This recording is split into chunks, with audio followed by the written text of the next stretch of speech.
Hi everyone, and welcome to another episode of My Crafty Life. Today I'm going to show you how to make clay beads out of air dry clay. I mentioned on my blog that I would show you how to make these, and the ones that we're going to make today they'll be rectangular shapes, and some will have one hole. I don't know if you can see that. And some will have two holes, depending on how you want to use them in your jewelry. You can select either type. They will be available in my Etsy store at www.scrapjanny.blogspot.com, as well as the earrings that I made with them, which I will show you in a moment. I just have to go and get them. I'll be right back. Okay, so here are the earrings that I have available in my Etsy store, and you will see that this pair has Swarovski crystals on the top piece, and then the bead made out of clay on the bottom. That has one hole. And then I used the two-hole clay beads for these earrings because I added a drop on the bottom, so I needed that second hole. I'm going to show you how to make those today, as I said, and here are the materials that you will need. Let me just put these aside. You're going to need some air dry clay, and the brand that I really like is called Delight. And I think it comes in black as well. I'm not sure about other colors, but I really like to use the white because then I can really tint it or color it any color that I want. It's very important when you're using air dry clay to keep it wrapped up really, really well. I wrap it in plastic wrap, and then I also put it in a Ziploc baggie. If it should get a little dried out, you can actually reconstitute it. I was very successful in doing that. If you take a paper towel and dampen it, and then wrap the damp paper towel over the clay, in a couple of days, it will be just about as good as new. I mean, it might still be slightly drier than when it's new right out of the package, but it's very workable, very usable. So I pulled off a little piece of that, wrapped my other back up. Okay, you will also, I'm conditioning it by the way right now. I want to just work it and get it nice and soft and pliable. You will also need some clay working tools. These are from Sculpey, but you know what, even children's clay tools would work for this, I think.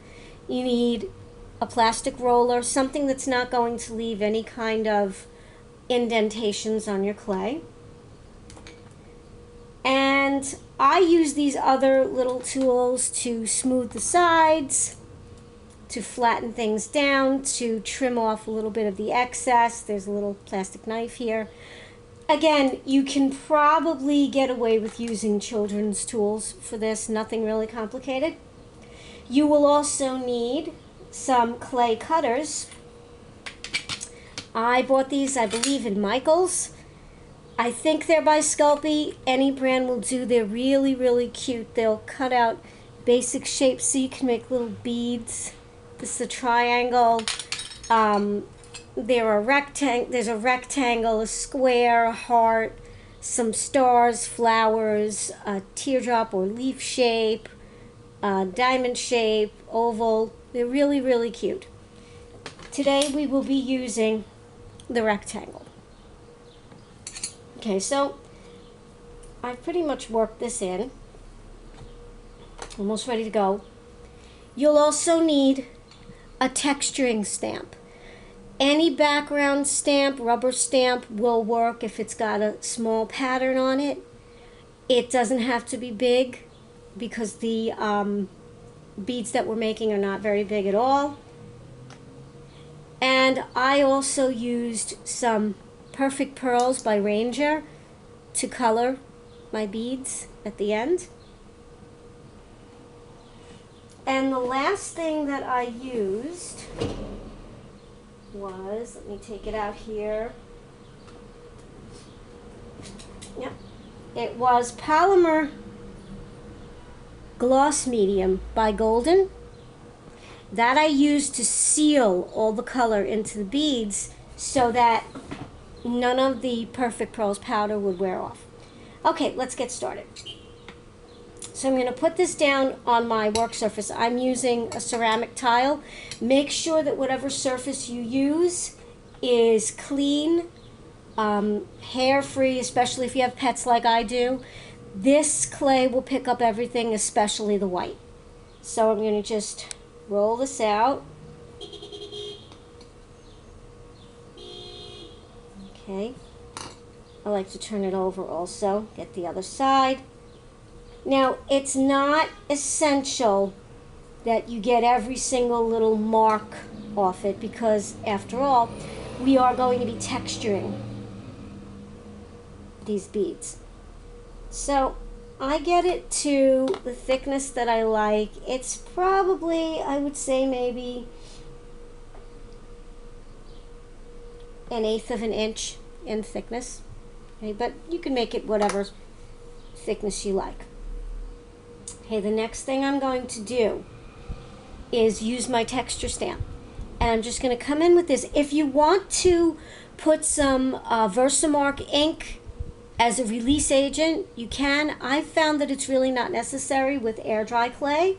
You might need to do that if you're using a polymer clay, but that's a totally different process. So I'm just going to take it, press it in, take it, press it in, and just do that for the whole piece. And I'm going to hold that up to the camera so you can see that. I don't know if you can see that very well, but it's all textured here. Now I'm going to take my cutter and I'm just going to find a nice spot that I like, press it down, give it a little bit of a twist. That helps it to cut through. Okay, remove it, and you should be able to roll it right out and put it down. Pat it just a little bit so it lies a little flat. I'm going to do that again. Okay, this one didn't come out all the way. I could go back like this. I could use my little plastic knife. Okay, that one's a little bit better. I can trim this off after I remove it. Sometimes that happens. Okay, so I'm going to take my little knife here and I'm just going to trim this off. Comes away pretty easily.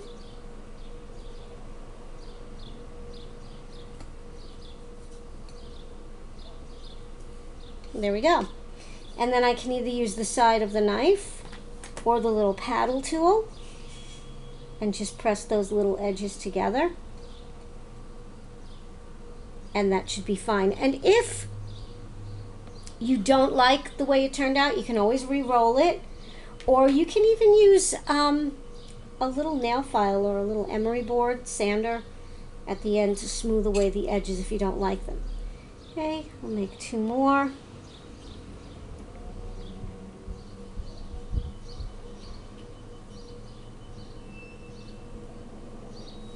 Okay, now if you find that you can't just roll it out, you can use another one of the tools like this one and just gently tap it out, and there we go. Okay, and I'll do one more so that I can actually have 2 sets of beads for my earrings.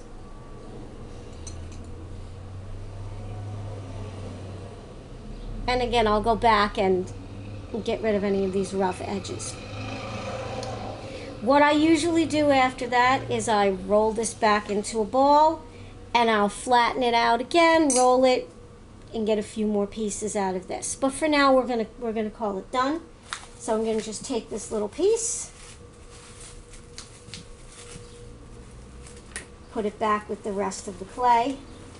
wrap it up really well. And this clay takes a few hours to dry, usually. It depends on the temperature, the humidity, but I don't want to take any chances, so I'm going to just wrap it, press the air out of the bag, seal that really well, and put this aside. Excuse me if I'm sniffling a little bit, I have a cold.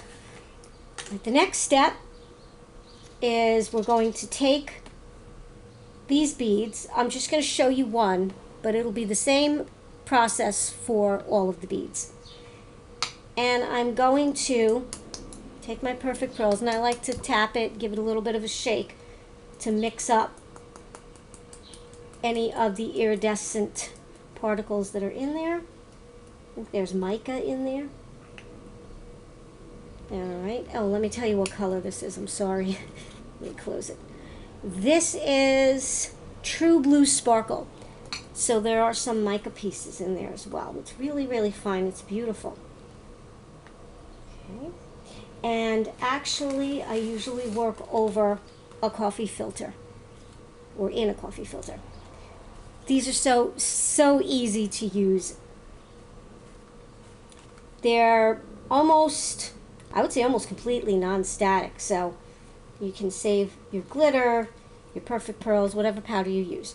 Okay, I'm just going to bend this side down a little bit so that you can see what I'm doing. Okay, I'm going to, alright, now we're going to pull this down. I'll just put this over here for now, move my beads out of the way. Alright, now hopefully you'll be able to see me. No, you won't, because that's in the way. Anyway, I'll hold it up for you.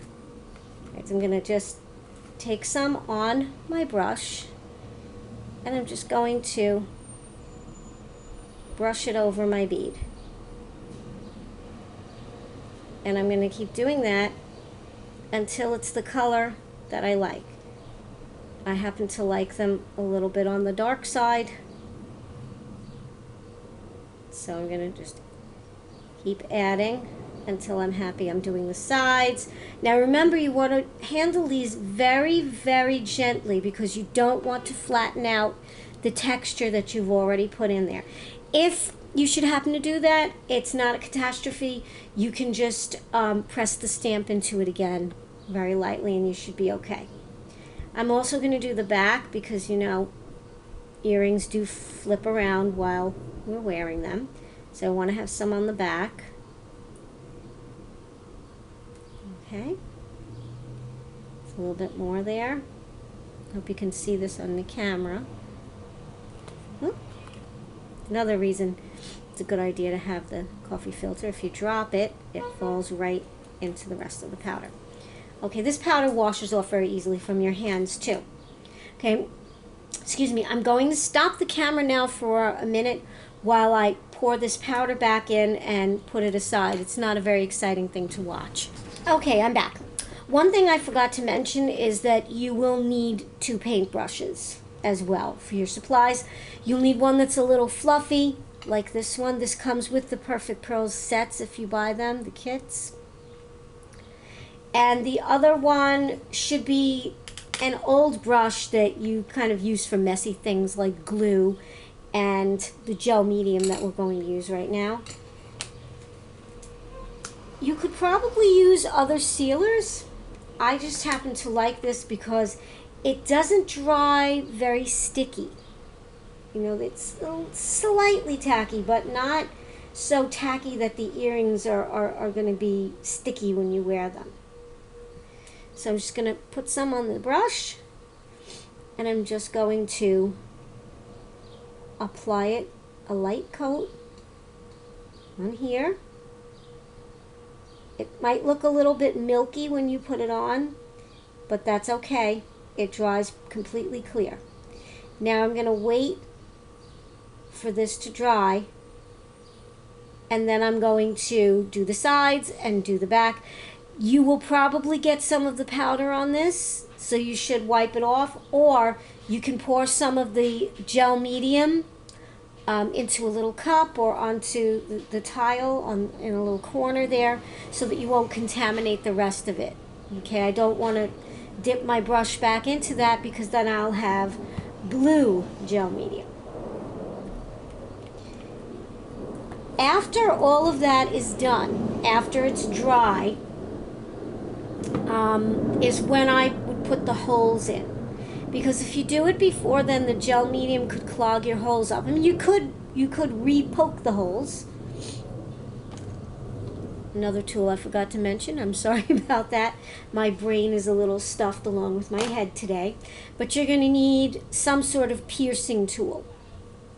This one, no, it doesn't come with, it does, but that one's really, I think, a little too big for what I want. So I'm using this. You could use this if you want. So I'll show you with a bead that I haven't painted yet, just to show you how to make the holes. I really just eyeball it. If you want to use a ruler and measure, go right ahead. But I find that I can eyeball it pretty well, so I want the first hole here. I don't want to put it too close to the edge. Okay, twist it a little bit and then pull it back out as you're twisting. Okay, I don't know if the camera will pick up that hole, but there's a hole there. And if I wanted to add another one, I would just go ahead and do the same thing on the other end. Again, you don't want it too close to the edge because it'll pull right through, it'll rip.